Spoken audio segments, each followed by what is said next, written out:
হাইতির বিপক্ষে কেমন হতে পারে ব্রাজিলের একাদশ এই প্রশ্নের জবাবে কার্লো আনচেলত্তি পরিকল্পনায় নতুন চমক আনতে চলেছেন। বিশ্বকাপের শুরুটা ব্রাজিলের প্রত্যাশা মতো হয়নি। মরক্কোর বিপক্ষে 1-1 গোলে ড্র করে মাঠ ছাড়তে হয়েছে 5 বারের বিশ্ব চ্যাম্পিয়নদের। ফলে দ্বিতীয় ম্যাচে হাইতির বিপক্ষে জয়ের বিকল্প নেই কার্লো আনচেলত্তির দলের সামনে। তবে ম্যাচের আগে সবচেয়ে বড় প্রশ্ন, কেমন হবে ব্রাজিলের একাদশ? উত্তরটা এখনো পুরোপুরি জানা যায়নি, কারণ নিজের স্বভাবসুলভ কৌশলে শেষ মুহূর্ত পর্যন্ত মুখ খুলতে নারাজ এই ইতালিয়ান কোচ। কিন্তু অনুশীলনের দৃশ্য বলছে হাইতির বিপক্ষে আক্রমণাত্মক ফুটবলের দিকেই ঝুঁকছে ব্রাজিল।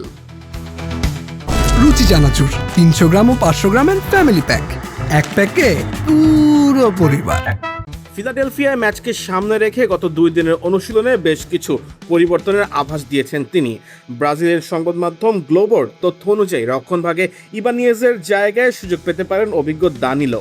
অন্যদিকে মাঝমাঠে লুকাস পাকেতার বদলে দেখা যেতে পারে লুইস হেনরিকে। মরক্কোর বিপক্ষে ব্রাজিলের আক্রমণের ধার থাকলেও মাঝমাঠে ছন্দের ঘাটতি ছিল, সে কারণে হয়তো আরও আক্রমণমুখী 4-2-4 ফরমেশনে ফেরার চিন্তা করছেন আনচেলত্তি। তবে দুশ্চিন্তার জায়গাও আছে। দলের 2 গুরুত্বপূর্ণ ফুটবলার গ্যাব্রিয়েল ম্যাগালহায়েস ও রাফিনিয়া পুরোপুরি ফিট নন। গ্যাব্রিয়েলের বাম উরুতে অস্বস্তি রয়েছে, আর রাফিনিয়া ভুগছেন পায়ের ফোসকার সমস্যায়। এজন্য অনুশীলনে তাদের বিকল্প হিসেবে লিও পেরেইরা ও গ্যাব্রিয়েল মার্টিনেল্লিকে পরীক্ষা করে দেখা হয়েছে। যদিও ম্যাচের দিন মূল একাদশে দুজনকেই দেখা যেতে পারে।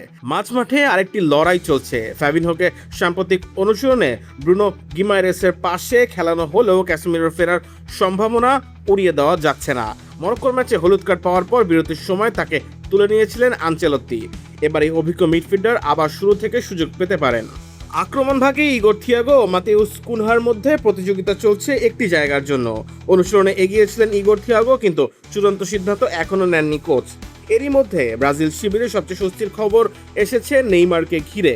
দীর্ঘদিনের চোট কাটিয়ে তিনি আবার বল নিয়ে অনুশীলন শুরু করেছেন।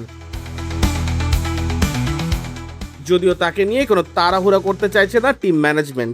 চিকিৎসক ও কোচিং স্টাফ তার শারীরিক অবস্থা পর্যবেক্ষণ করছেন। সেই হিসেবে হাইতির বিপক্ষেও তার মাঠে নামার সম্ভাবনা খুবই কম। মরক্কো বিপক্ষে হোঁচট খাওয়ার পর শনিবারের ম্যাচে ব্রাজিলের লক্ষ্য একটাই, পূর্ণ 3 পয়েন্ট।